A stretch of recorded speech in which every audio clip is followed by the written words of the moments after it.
Claude Van Hutfanck, présidente CEO de CVU Assurance. Ça fait un moment qu'on voulait se parler. On a arrimé nos horaires et tu es là. Oui, ce je matin sais, avec personne. En Quoi de mieux que le présentiel, On sérieusement? adore. On aime les deux, mais le présentiel, ça a quelque chose de le fun. On préfère Puis ça. on est vraiment content de t'avoir avec nous aujourd'hui parce que moi, ça fait longtemps que j'entends parler de toi par Gino, par Martin, par des gens de l'industrie. Comme de quoi que tu fais le métier pour les bonnes raisons, tu le fais bien, tu as bâti une belle entreprise. Fait que vraiment content de faire découvrir ton profil aux conseillers qui nous écoutent. Merci.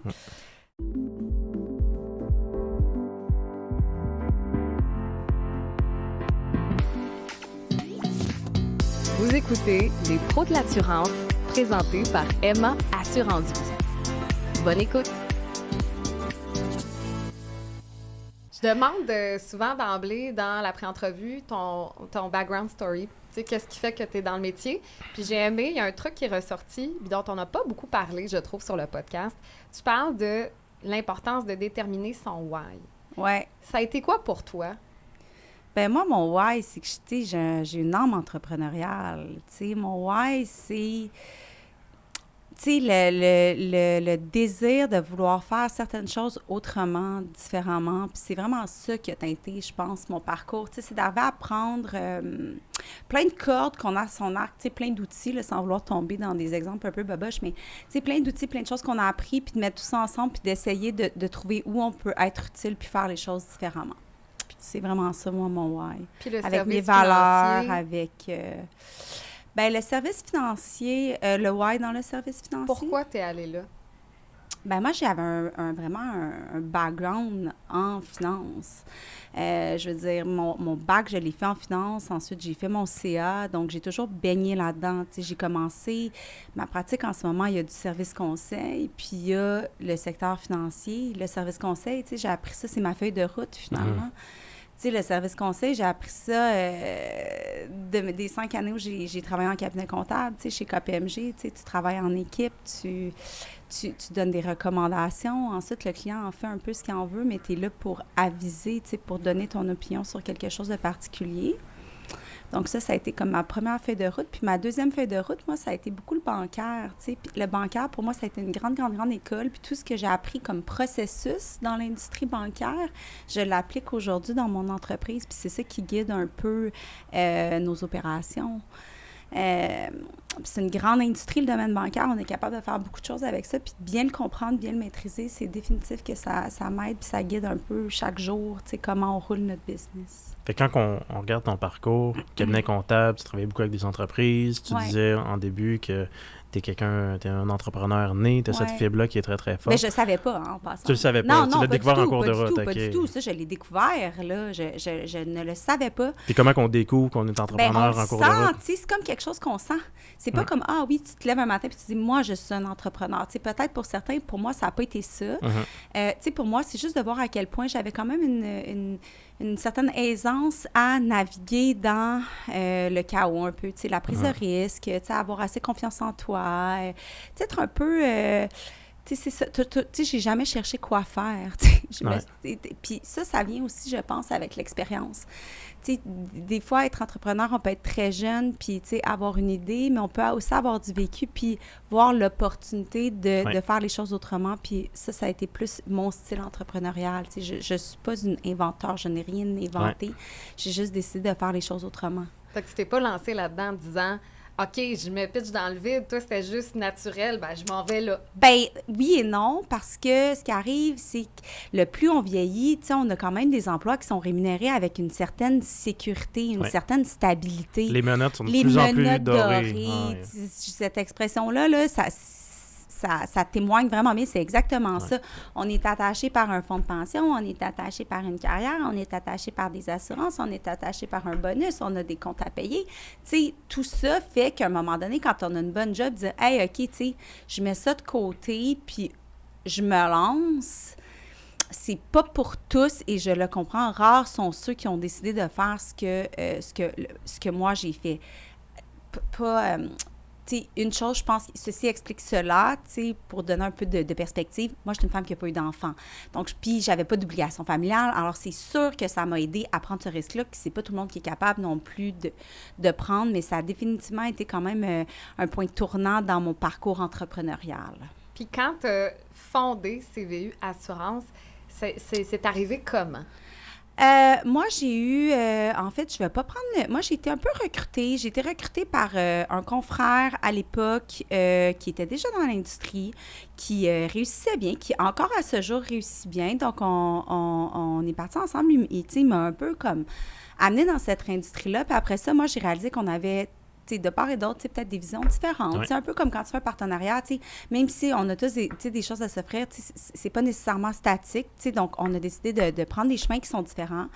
Cet ancien partenaire-là, j'ai eu vent qui réussit encore super bien. Mouna, comme vous le savez déjà, moi, j'ai une nouvelle partenaire maintenant. C'est une femme qui s'appelle Véronique, que j'aime beaucoup, avec qui je fais équipe. Puis, mais elle, faut que je donne le crédit, à la personne quand même qui m'a recrutée puis qui a vu que j'avais les habiletés pour être capable de naviguer là-dedans. Puis ça a concordé, en fait, avec un cheminement de carrière où j'étais rendue à me demander, à me questionner, what's next? J'étais rendue prête à faire autre chose. Fait que, tout ça ensemble, les astres ont un peu été alignés. Puis c'est comme ça que j'ai commencé dans le domaine de l'assurance. Puis après ça, ça a vraiment été... comme je te disais tantôt, ça a été comme d'un naturel, d'avoir « Oh, attends une minute, OK, je peux faire... » Puis tu vois ta progression, je peux faire ça aussi. OK, je serais capable d'amener ça. OK, on pourrait avoir tel réseau de référence. Donc, après ça, là où je te dis, j'ai une fibre entrepreneuriale, je pense, c'est que j'ai jamais cherché quoi faire. C'est venu, c'est venu. Puis même encore en date d'aujourd'hui. Tu vois les opportunités, puis là, tu es capable de les saisir saisir naturellement. Oui, puis j'étais capable de prendre ce que le cabinet comptable avait à offrir comme service, c'est-à-dire un rapport de recommandation avec ce que le bancaire a à offrir, c'est-à-dire des processus, la recherche de clients, la recherche d'une rentabilité. Moi, j'utilise beaucoup de financement, donc, tout ce qui est relatif au levier, au financement, j'ai mis ça ensemble. Puis, tu sais, c'est drôle quand je t'entends parler de ton parcours avec ton partenaire. Ben, tu sais, quand tu as un premier partenaire, ben, tu peux être aligné pendant une certaine période. Oui, tout à fait. Mais c'est normal qu'à un moment donné, dans ce partenariat-là, il évolue. Oui. Parce que les deux êtres humains évoluent là-dedans. Tout à fait. C'est pas clair que, c'est comme dans une relation de couple, c'est pas clair que tu évolues tout le temps dans le même sens, dans la même direction. Puis d'avoir la maturité, d'avoir les conversations difficiles avec ce partenaire-là pour chacun faire son bout de chemin après ça.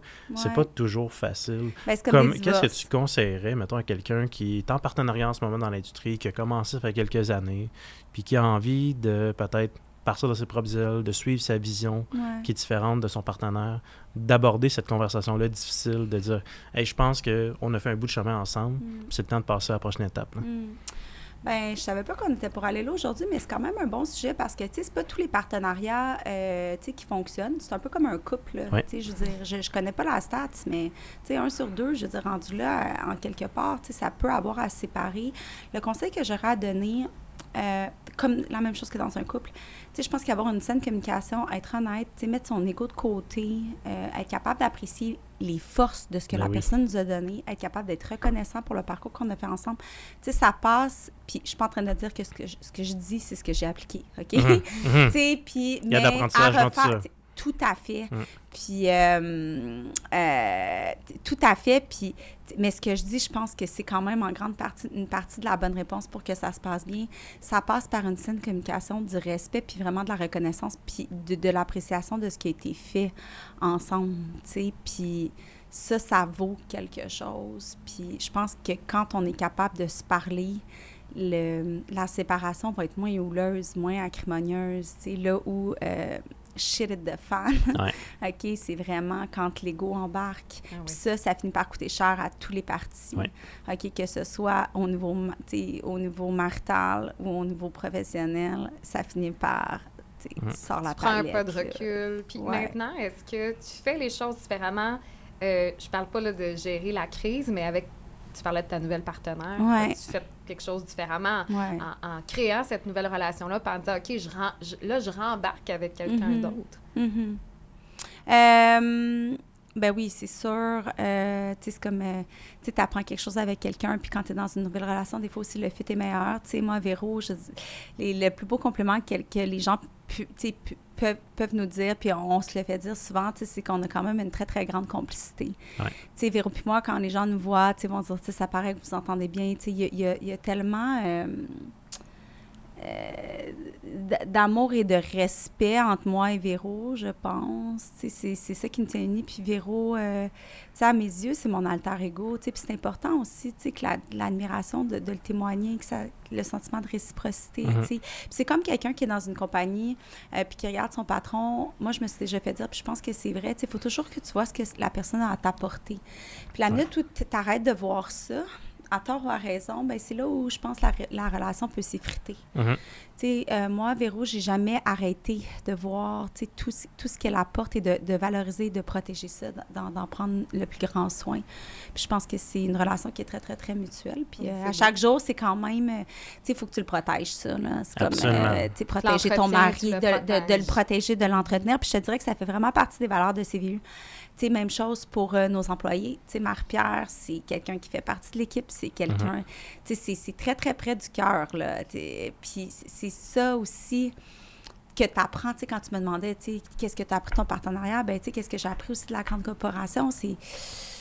souvent, on a beau penser qu'on est essentiel parce qu'on se fait un gros salaire puis qu'on a un gros bonus, on reste quand même juste un numéro, on est plus facilement remplaçable, Dans une compagnie comme la mienne, tu crées vraiment des relations, puis c'est ça, la base des valeurs, c'est ça qui s'en ressent, je pense, quand on nous rencontre.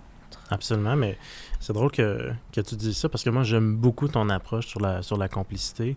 J'ai eu à vivre ça, mettre fin à des relations de partenariat, racheter des associés, mettre fin à une compagnie. Ça m'est arrivé dans mon parcours. Puis à chaque fois, ça l'a passé par la communication.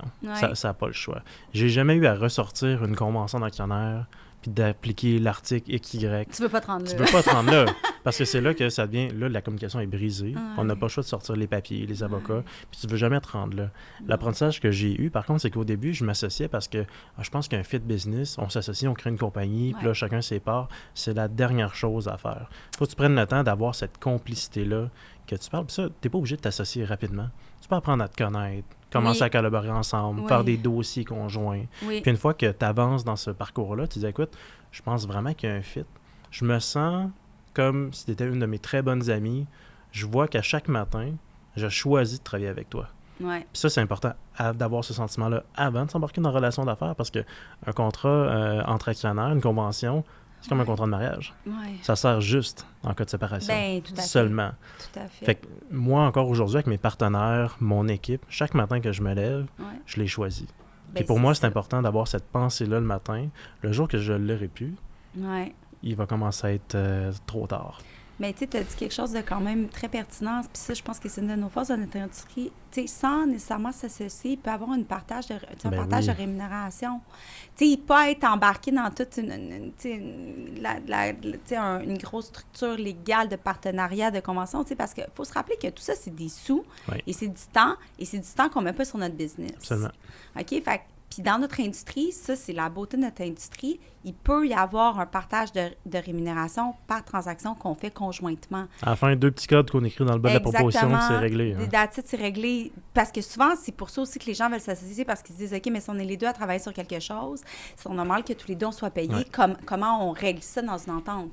Mais dans le domaine de l'assurance, puis là, je ne peux pas me prononcer pour le placement, je ne sais pas comment ça fonctionne, mais on peut dans faire le domaine, aussi. Oui, avec des frais de référencement, j'imagine. Tu peux faire des codes conjoints aussi avec ton MGA, tu peux demander ça, mais c'est un petit peu plus compliqué qu'en assurance, c'est moins adaptable par transaction, mais ça se fait quand même. Faire un partenariat, c'est pas quelque chose que je recommanderais en début de pratique nécessairement. Vraiment pas, je suis d'accord. Non. Parce que d'un, tu te connais même pas comme professionnel. Ça prend des années. C'est beaucoup de temps et de trop gros. Bien, c'est pas tant que c'est gros, c'est juste que c'est du temps perdu. Oui, je suis d'accord. Tu sais, t'as comme d'autres choses à faire. Il faut que tu te bâtisses une clientèle. Tu sais, avant de vouloir t'associer, il faut que tu aies un modèle d'affaires. Il faut que tu te bâtisses une clientèle. Il faut que tu saches avec qui tu as le goût de faire ça. Tu sais, c'est vraiment pas supposé d'être une priorité, se dire, OK, je veux commencer à faire des paperasses légales de m'associer. Commence à travailler avec quelqu'un, tu te mets chacun ton code, tu travailles un trade en équipe, puis après ça, l'avenir nous le dira. Là. C'est le conseil que je donnerais. Absolument. Moi, je l'ai vécu. Tu commences en carrière, tu ne fais même pas encore dans les 6 chiffres de revenus, puis tu passes la moitié de ta semaine à t'ostiner avec tes associés sur des virgules. C'est un non-sens. En fait, c'est l'énergie mal utilisée. Absolument. Puis je veux qu'on retourne là, tu sais, quand on parlait hors micro de la réalité de l'industrie versus la perception. Puis, tu sais, Félix, tu le disais, la perception, là, la grosse voiture, le chalet, en partant, là, tu sais, les gens se disent « Ah, je vais faire de l'argent. » Mais qui dit ça? Ben, c'est une croyance, perception, mais c'est pas la tienne. C'est là que je vais aller. C'est que toi, dans le fond, t'as jamais eu cette idée-là préconçue. Ben non, puis heureusement, parce que c'est complètement faux, là. Bon. Alors... Oui, vraiment. C'est un, on disait, petit pourcentage qui s'y rend. Ben, petit beaucoup pourcentage, peu d'élus, c'est ça, beaucoup d'appelés, peu d'élus, tu sais, on l'a dit un peu lorsqu'on a discuté, mais au-delà de ça, tu sais, c'est un peu normal, comme je disais, comme dans toute industrie, tu sais, il n'y a aucun sportif qui devient, tu sais, je veux dire, le joueur de hockey qui est appelé, qui devient l'élite, tu sais, c'est parmi combien? J'écoutais le golf en fin de semaine, mon chum me disait, tu sais, le premier, il a fait 18 millions, le 30e, sont juste 30, il a fait un demi. Ouais, mais tu sais, avant de te rendre là, tu prends mal en patience, là, je veux dire, t'en as frappé des balles, c'est la même chose, notre industrie ne fait pas exception à la règle. Et oui, c'est vrai qu'il y a des très belles perspectives d'emploi et de rémunération, mais ça vient, avec le temps, 2, avec la patience, 3, avec le talent, l'ambition, l'innovation, les opportunités, la chance, tu sais, ça vient avec plein de choses. Donc, notre domaine ne fait pas exception à la règle. C'est pas comme, ah oui, on est médecin et on a signé un emploi où on va faire tant de revenus. Ou c'est un domaine où on crée un peu son propre succès. Donc, c'est quand même, c'est très, très loin de la réalité de penser qu'on se lance là-dedans, puis... on va conduire l'auto de l'année. Là. Exact. Ben, c'est un métier qui a été bâti. Là, quand on regarde là, les grands réseaux carrières, ben, les gens qui occupent les positions de direction dans ces réseaux-là sont incentivized à du recrutement. Donc, eux, plus ils ont de recrues, plus ils vont faire de bonus. Donc, leur avantage de proposer la carrière d'un angle qui est trop beau est un peu trop facile pour eux. Donc, c'est facile de peindre un tableau qui est beaucoup trop beau pour la réalité, l'auto, le bateau, les chalets, etc. Puis c'est ça un peu qui nuit à l'industrie dans les dernières années. Puis on est en train de s'y détacher. Parce que ce que j'ai remarqué dans les grands réseaux carrières, avec toutes les conversations qu'on a avec les jeunes conseillers maintenant, c'est que les réseaux carrières axent beaucoup plus leurs objectifs sur la rétention des conseillers. Bien, c'est exactement ça. Parce que, tu sais, je veux dire... vendre du rêve, c'est comme une publicité mensongère. Tu sais, vendre du rêve, comme moi, mettons, comment je gère ma business, quand tu formes quelqu'un, la dernière chose que tu veux, c'est de le former pour rien. Alors, si tu vends du rêve et que finalement, la réalité est brutale, tu sais, je suis pas en train de dire que c'est brutal parce que quand tu es en début de carrière aussi, tu as peut-être moins de dépenses, tu as des goûts un peu moins exubérants. Donc, il y a deux côtés, selon moi, à cette réponse-là. C'est que si tu vends du rêve puis que finalement, le candidat arrive puis il se dit « Hey, c'est pas ça du tout ma réalité », bien, tu risques d'avoir formé un candidat pour rien. OK? Donc, en tant qu'employeur, ça, c'est vraiment une perte dans ma tête complètement. Ça a évité, c'est de l'effort dans le vide. Oui, tout à fait. Puis, je pense que dans cette industrie, pour réussir, ou en fait, dans le why d'être entrepreneur, excuse-moi, je passe du coq à l'âne, mais oui, OK, le plus important, quand les gens me disent, tu sais, qu'est-ce qui te... C'est jamais motivé par la rémunération. Le côté lucratif est important, mais ton main driver, OK, ce qui t'allume à l'intérieur de toi, ça ne devrait jamais être attaché au chèque de paye. Jamais. OK? Parce que sinon, ça se ressent et c'est là où, je pense, tu risques d'avoir moins de succès. Donc, tu dois vraiment vouloir faire un très, très bon travail, être passionné par ce que tu fais, avoir un désir, une ambition de réussir. Et ça, c'est la base. OK? La rémunération va venir avec cette approche-là, je pense, naturellement. Si l'argent est un motivateur, tu vas te démotiver avant de te rendre à l'argent. Ben, c'est ça souvent qui va arriver. Oui. Parce qu'elle viendra pas assez vite. Absolument. Probablement. Jamais assez probablement. Puis tu vas probablement aussi prendre de mauvaises décisions. Absolument. OK, de mauvaises décisions. Parce que l'argent, ça ne devrait jamais être le premier critère à considérer dans une prise de décision. Ça, d'ailleurs, très beau parallèle à faire avec les conseillers qui vendent du rêve à leurs clients. Ça s'applique dans tout. Moi, je l'ai vu souvent, des conseillers qui vont surtout en placement, là, qu'on va le voir, vont vendre un placement comme si c'était la 8e merveille du monde, voir des gros rendements. Des années difficiles, ça arrive. Du risque systémique, ça va arriver constamment. On est toujours frappé exposé au risque systémique. Fait que tu peux pas, en tant que conseiller, empêcher empêcher ce risque-là. L'inflation qu'on vit en ce moment, la hausse des taux d'intérêt, il n'y a absolument rien qui contrôle là-dedans. Ça va affecter ton portefeuille d'obligations, ça va affecter ton portefeuille d'actions. La capitalisation boursière de certaines compagnies va être complètement démolie par ce genre d'événement-là, puis tu n'es absolument en contrôle de rien dans tout ça. Ce que tu peux faire, au lieu de vendre des rendements, vends du service, de l'accompagnement, une stratégie de planification de retraite, de succession. Puis là, tu vas te démarquer comme conseiller. Puis le client n'a pas besoin de se faire vendre du rêve. Il a besoin de se faire accompagner. Non, puis j'ai toujours dit, on a juste un nom. Hein. Seulement. Tu sais, puis c'est important d'en prendre soin de notre nom. Puis notre nom, souvent, vient avec nos valeurs, c'est sûr, mais aussi nos recommandations. Mm-hmm. Puis c'est sûr qu'on a un job à faire pour réussir dans l'industrie de vendre quelque chose, OK? Mais je pense que pour être capable de vendre quelque chose, il faut être capable de parler au client des deux côtés de la médaille. OK? Un client bien informé, OK? Puis c'est sûr qu'il faut vendre, OK? Pour être capable de vivre là-dedans, on a des choses à vendre. Mais pour être capable d'avoir du succès et de se bâtir un bon nom sur le long terme, c'est important aussi de divulguer les risques. Et c'est ça qui fait qu'on a moins l'air d'être un vendeur, je pense. Si on est capable de vraiment essayer d'être objectif un peu dans notre stratégie de vente. Ben, ça va aider ton énoncé de crédibilité. Tout à fait. Exactement, c'est exactement ça. Puis la crédibilité, je pense, dans notre industrie, ça en prend pour être capable de réussir. Ça, d'ailleurs, tu es quelqu'un qui est très, très, très crédible. Les commentaires positifs à ton égard se multiplient à chaque fois que j'entends ton nom. Une des choses qui est claire chez toi, c'est que tu te fais référer des très beaux dossiers, puis tu es capable de faire des beaux dossiers d'assurance. Puis ça, c'est pas venu du jour au lendemain. C'est quelque chose que tu as travaillé dossier par dossier. Comment tu pourrais décrire un jeune conseiller dans le domaine qui aspire un jour à faire des plus grands dossiers? Comment il va faire pour se rendre là, bien, étape par étape? Il faut savoir que moi aussi, je suis passée par là. Oui. OK, moi aussi, je suis passée par là.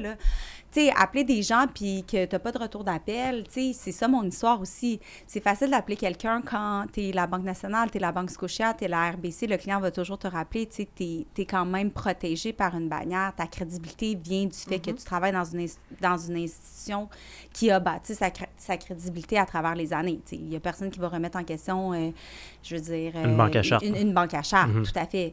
Quand tu tombes puis tu es rendu où tu n'es plus protégé par l'espèce de safety net de la crédibilité de l'institution financière, tu dois toi-même faire ta propre crédibilité.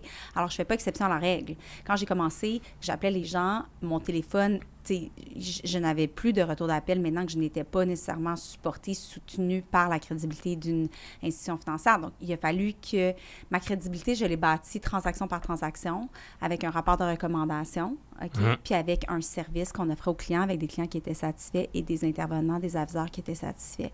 Maintenant, c'est sûr que 7 ans, 8 ans plus tard, j'ai moins de problèmes de crédibilité. C'est ça qui fait, j'ai d'autres enjeux. J'en ai des enjeux, moi aussi. Tu l'as dit tantôt, tu as fait référence au contexte inflationnaire. Ouais. Moi, j'ai beaucoup de transactions à levier, c'est-à-dire où il y a de l'endettement. C'est sûr, quand le client payait 2 % de taux d'intérêt, c'était une chose. Maintenant qu'il en paye 7, c'est pas qu'il est nécessairement insatisfait, mais ça reste que de notre côté, on a plus de travail. On doit expliquer, est-ce que cette transaction-là a encore une pertinence? Combien de rendement on fait finalement? Qu'est-ce qu'on vous avait vendu il y a 5 ans versus ce qu'on vous offre en date d'aujourd'hui? C'est quand même quelque chose qu'il faut qu'on montre. C'est pour ça que, ta crédibilité aussi, tu continues de la bâtir même dans les temps où c'est plus difficile, continuer d'avoir une pertinence pour le client, même si c'est moins payant. Encore plus dans les temps difficiles. Encore plus dans les temps difficiles parce qu'un client satisfait, un client où tu es là, c'est ça, on a juste un nom. Puis la crédibilité, la raison pour laquelle on continue de s'en faire référer des transactions, bien, on l'a monté une transaction à la fois, comme tu l'as dit. Quand on a commencé, pour moi, une transaction de 5 000 $, c'était énorme. Tu sais, maintenant, malheureusement, tu sais, j'ai plus le temps d'en faire. OK? Puis c'est ça la réalité. Le modèle d'affaires aussi s'est transformé, mais ça vient avec d'autres types d'enjeux.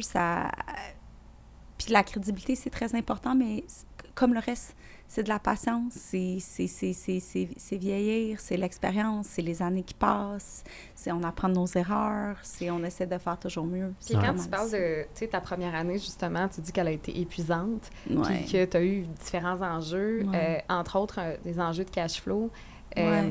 Comment on fait pour se sortir de ça? Oh mon Dieu, c'est difficile. On fait de l'urticaire. On fait de l'urticaire, c'est ça. On fait full urticaire. Comment on fait pour s'en sortir? méditation? Oui. Tu parles au niveau... Non. Non, mais oui, la réponse est oui, Ouais. tout à fait, OK? Acupuncture, méditation, se coucher tôt, On avoir prend des, soin de soi. avoir des saines habitudes de vie, être focus, là. Mhm. Être super, ultra focus, organisé, reposé, tu sais, comme on dirait à des enfants, là, tu sais, hein, qu'on fait un beau dodo, là, demain, ça va bien aller, tu sais. Il faut être prêt à attaquer, OK? Puis pour être prêt à attaquer, il faut... C'est comme un athlète, là. Se coucher tôt, boire de l'eau, pas tomber dans l'excès, Ça prend être de la focus, discipline, ça ça, prend là. une discipline. Ben, réussir Une en rigueur affaires, de la ça mort. demande beaucoup de discipline. C'est Oui. difficile. Là. Oui, c'est difficile. Oui. On en connaît beaucoup, là, tu sais, qui vont justement, là, dans cette difficulté-là, se dire « Allez, je me trouve autre chose, là. Ça n'a pas d'allure, je peux pas. Mm. Tu sais, de débarquer, toi, tu dis « Non, il faut rester, faut Ça focuser. dépend, par exemple, Christine. Tu sais, faut savoir si c'est pour nous ou pas. Ouais. OK? Il faut se donner une période limite de test. OK? Il ne faut pas lâcher, tu sais, la serviette avec l'eau du bain, c'est ça l'expression? Ou le Peu bébé importe, ça va avec être l'eau du aujourd'hui. bain. En tout cas, Ouais. je ne sais pas c'est quoi cette expression, mais Ouais. faut pas, OK, c'est l'équilibre est entre, OK, se donner assez de temps pour prendre un bon diagnostic, mais quand même avoir un timeline.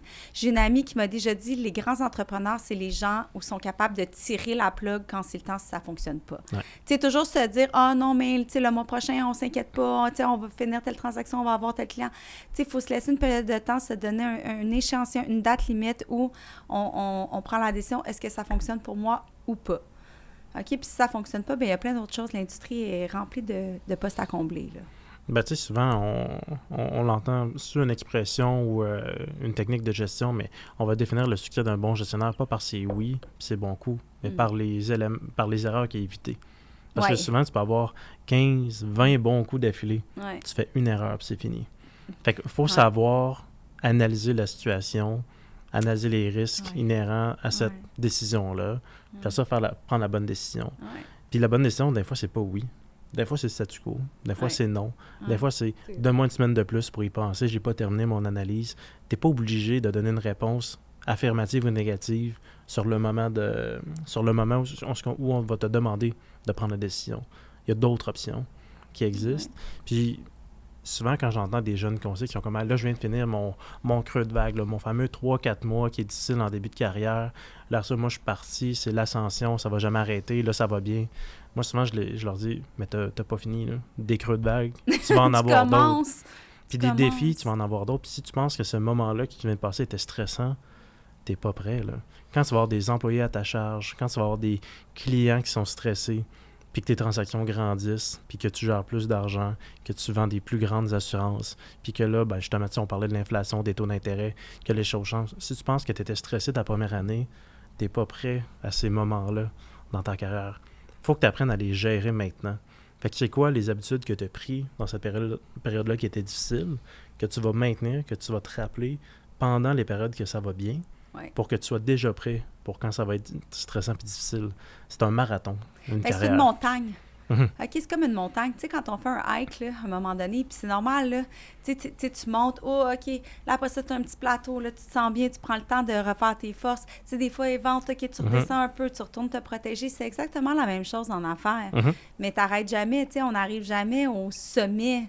Tu sais, parce que quand tu penses que tu es au sommet de la colline, ben c'est là où tu t'exposes. Ils vendent beaucoup quand on est au top, là. OK? Puis c'est là où tu t'exposes. Fait que des fois, tu sais, c'est correct aussi de dire, OK, ben tu sais, je vais redescendre un peu.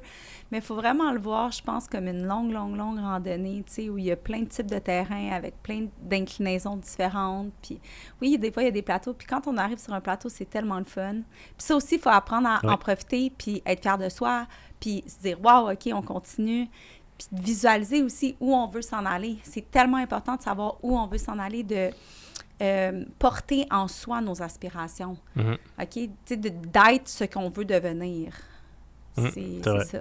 Je veux qu'on parle un peu de CVU. Tu sais, on le voit, là, tantôt, tu parlais de ta partenaire, tu parlais d'une employée aussi, Marie-Pierre. Tu sais, tu as comme une façon très, très positive, je pense, de l'idée, tout ça. Et quand on va sur le site web, on voit qu'il y a des femmes.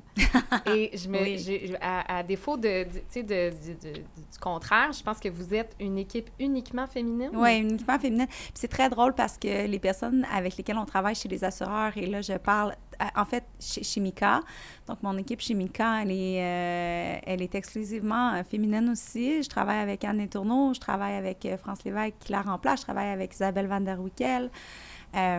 Mon équipe chez Mika est exclusivement féminine. Mon équipe chez les assureurs est exclusivement féminine aussi. On est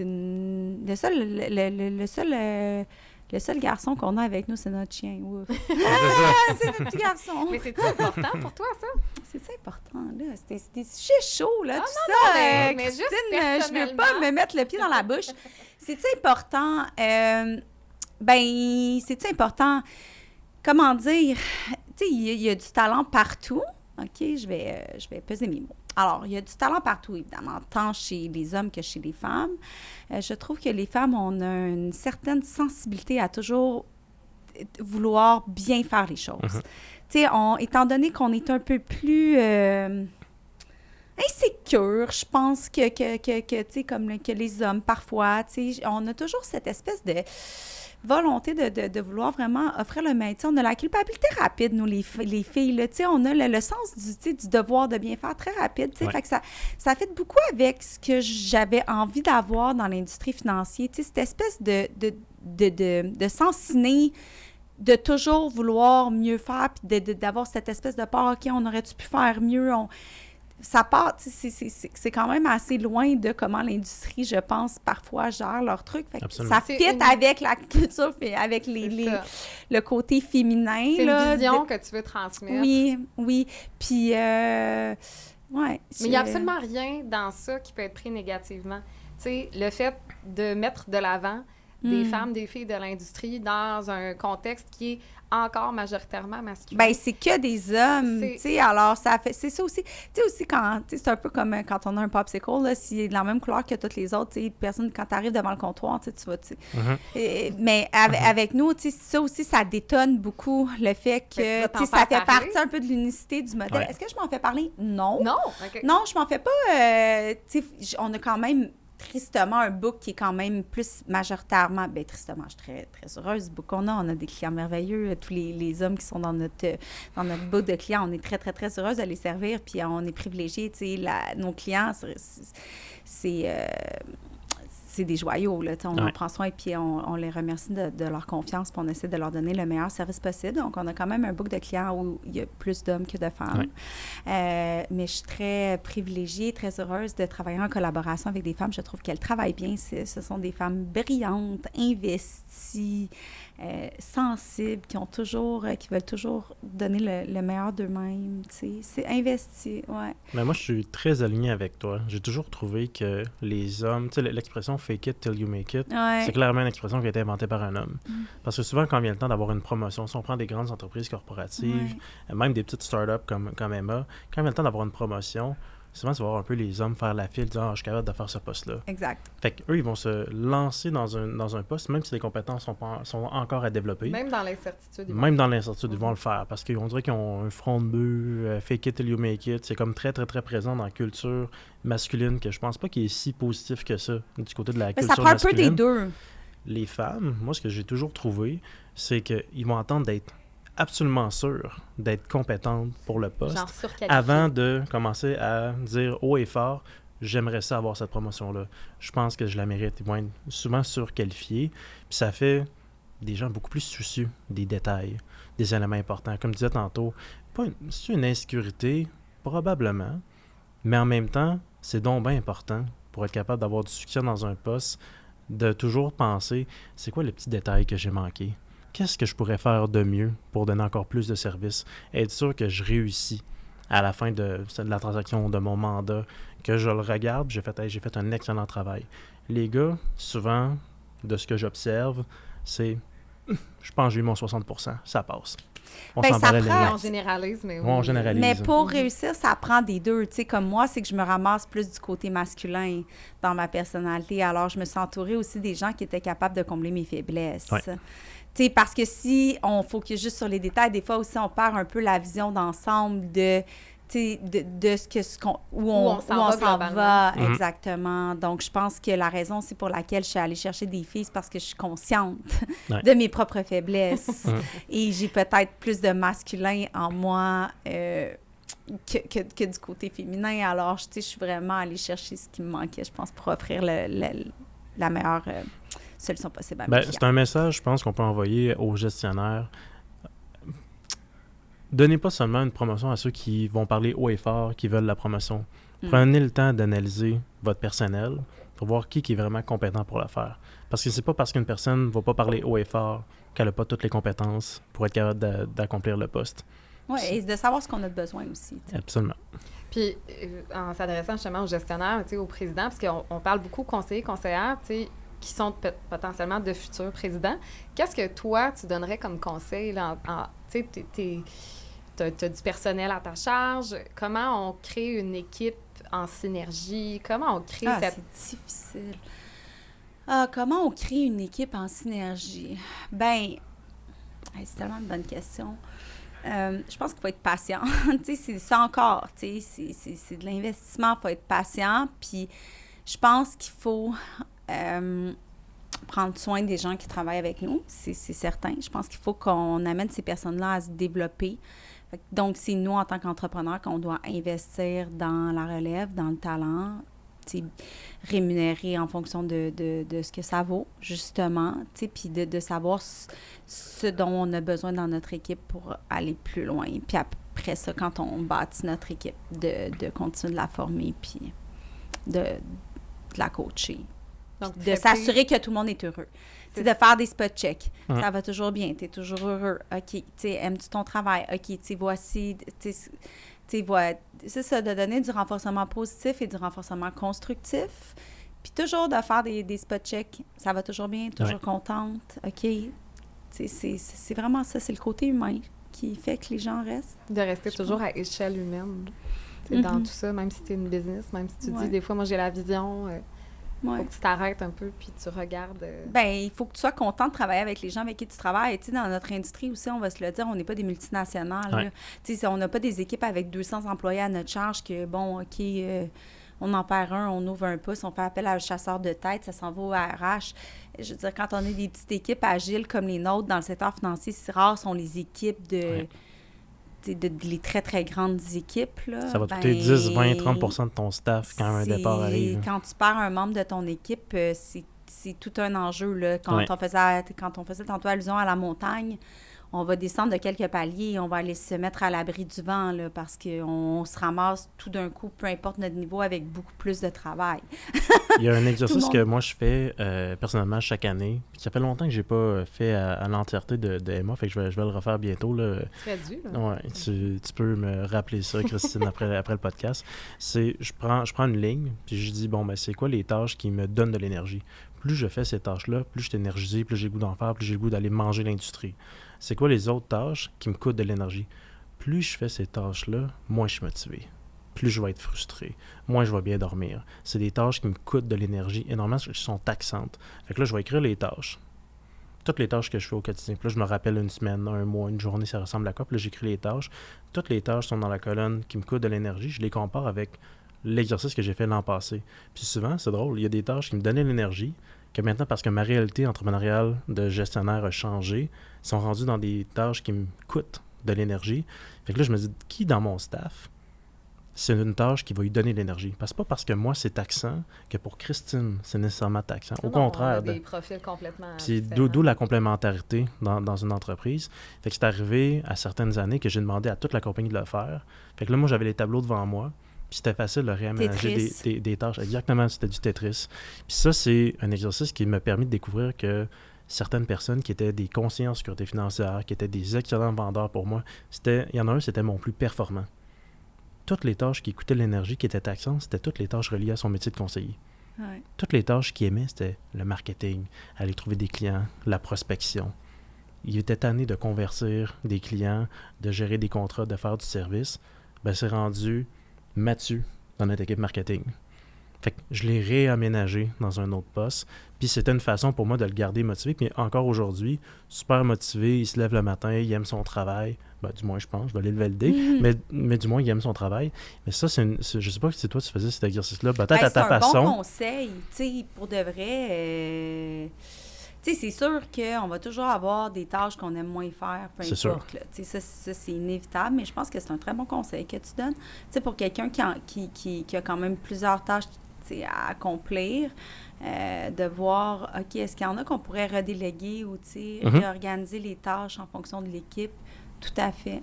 En fonction des forces, forces, c'est un bon conseil. des faiblesses. Puis on va rester dans les conseils, Claude. On va se laisser là-dessus. Je veux que tu parles du conseil que tu donnerais à un conseiller, une conseillère. Tu parlais de se munir de compétences accessoires. Fait que tout le reste, finalement, qui n'est pas peut-être ta compétence à toi, mais te bien t'entourer, j'imagine? Bien t'entourer, tu sais, c'est sûr que je pense que pour être capable d'être dans l'industrie financière puis de se bâtir une crédibilité, tu sais, on revient toujours au mot crédibilité, puis c'est ça qui est important. La crédibilité, il faut avoir la sagesse et la patience d'être conscient que ça se bâtit avec le temps. Donc, c'est pas quelque chose qu'on peut rusher. On ne devient pas crédible du jour au lendemain. Ouais. Et un des outils qui aide la crédibilité, c'est d'avoir des compétences qui sont transversales. OK? Parce que rares sont les occasions où les clients sophistiqués qui vont vouloir tout de suite qu'on parle de la solution. Mais quand on est capable d'avoir des compétences qui sont transversales, que ce soit une connaissance de l'actualité économique, que ce soit une connaissance financière particulière, que ce soit de la fiscalité, que ce soit du financement. Je pense que c'est important de s'intéresser à ce qu'il y a d'accessoires, de une lecture d'état financier, de comprendre les modèles d'affaires, les opérations d'un client, comprendre c'est qui ses clients, c'est qui ses fournisseurs, comment son industrie fonctionne. Ça apporte beaucoup de crédibilité au restant du processus. Absolument.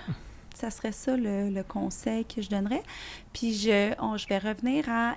parce qu'on a fait beaucoup de liens, ça a quand même teinté notre podcast aujourd'hui. Je pense qu'il faut qu'on arrête de penser à la rémunération un petit peu. Absolument. OK? Qu'on arrête de penser à la rémunération puis qu'on pense à nous être le meilleur possible dans notre industrie, devenir le meilleur possible dans notre industrie et la rémunération va suivre. Donc, c'est les deux conseils que je donne Les aujourd'hui. sages paroles, hein? Je pense que les c'est sages paroles, vieillir, puis ça, hein? mais faut se quitter là-dessus, ça. parce que quand on fait bien les choses, la récompense à la fin, Ça vient tout seul. ça vient tout seul, puis tu vas l'apprécier. C'est ça. Merci beaucoup. Ah, merci à vous. Merci, C'est Claude. super le fun. J'ai adoré ça.